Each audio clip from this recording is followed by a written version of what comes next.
पैठण येथील श्री संत एकनाथ सहकारी साखर कारखाना आणि सचिन घायाळ शुगर्स प्रायव्हेट लिमिटेड यांच्या साखर साठ्यावर उच्च न्यायालय मुंबई खंडपीठ औरंगाबाद यांच्या आदेशानुसार थकीत रक्कम वसुलीसाठी जप्तीची कारवाई करण्यात आली आहे।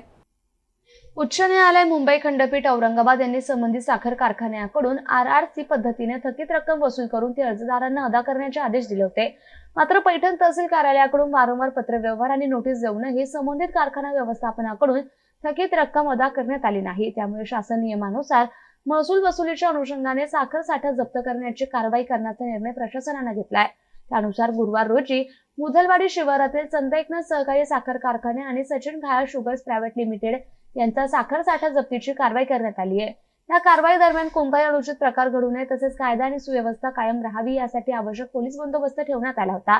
दरम्यान महसूल पथक कारखाना परिसरात गेले असता कारखाना कर्मचाऱ्यांनी महसूल पथकाने मागणी करूनही गोडाऊनची चावी पथकाला दिली नाही।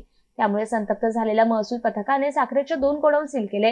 या कारवाईमुळे कामगार आणि शेतकरी वर्गात एकच खळबळ उडाली आहे।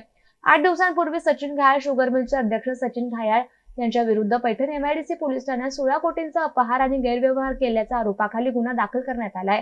तेव्हापासून घायाळसह कारखान्याच्या तत्कालीन संचालक मंडळाचे संचालक पैठण तालुक्यात दिसेनासे झाले। त्यामुळे घायाळ यांच्या भोवताली शुक्ल काष्ट लागल्याचं दिसून येत आहे। गौतम बनकर, MCN न्यूज, पैठण।